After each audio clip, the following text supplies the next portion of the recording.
کہ وما کان استغفار ابراہیم لابیہ الا عن موعدۃ وعدہا ایہ، فرمایا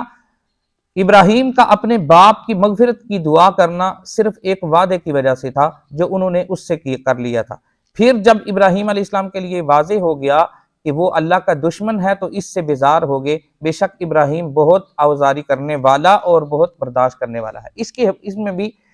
ہمیں اپنا کنسپٹ درست کرنے کی ضرورت ہے۔ ابراہیم علیہ السلام کے جو والد تھے ان کا نام آزر نہیں تھا۔ آزر ابراہیم علیہ السلام کا چچا تھا جو بت پرست تھا، بت بناتا تھا، بادشاہ کے دربار میں خاص بندہ تھا جو بت بنایا کرتا تھا۔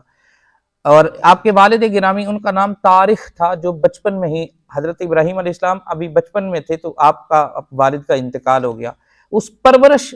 آپ کے جو چچا تھا آزر جو تھا اس نے کی، اس کی وجہ سے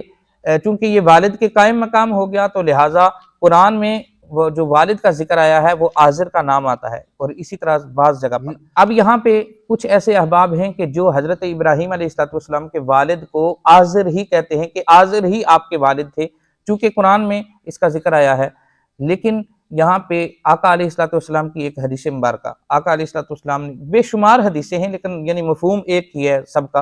حضور علیہ السلام نے فرمایا کہ اللہ تبارک و تعالیٰ نے حضرت آدم علیہ السلام سے لے کر میرے والد حضرت عبداللہ تک میرا جو نور ہے اللہ تبارک و تعالیٰ نے وہ ہمیشہ پاک پشتو سے پاک بطنوں میں منتقل کیا۔ یہ آقا علیہ السلام کی حدیث مبارک ہے کہ یعنی میرا جو نور ہے حضرت آدم علیہ السلام سے لے کر درمیان میں جتنے واسطے آئے ان سب میں کوئی بھی غیر مسلم نہیں تھا، پاک پشتو سے پاک بطنوں میں منتقل ہوتا رہا یہاں تک کہ میری والدہ نے مجھے جنم دیا۔ اب اگر حضرت ابراہیم علیہ السلام کے والد گرامی کو ہم یہ کہیں کہ وہ غیر مسلم تھے تو پھر اس حدیث کا کیا کریں گے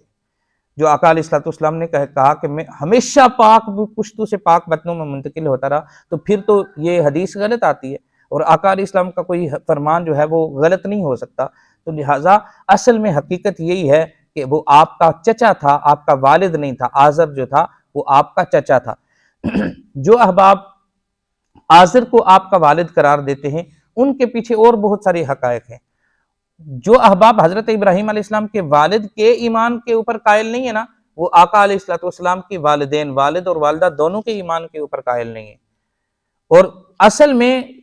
چھپ کر وار کرتے ہیں۔ یعنی آقا علیہ السلام کے والدین گرامی کے ایمان کے حوالے سے اگر ہم بات کریں گے تو لوگ ہمارے پیچھے پڑ جائیں گے، لوگ تو ہمیں نہیں چھوڑیں گے، تو لہٰذا وہ پس پشت حضرت ابراہیم علیہ السلام کے والد کا کہتے ہیں، اور جب حضرت ابراہیم علیہ السلام کے والد ثابت ہو گیا جناب کہ وہ غیر مسلم تھا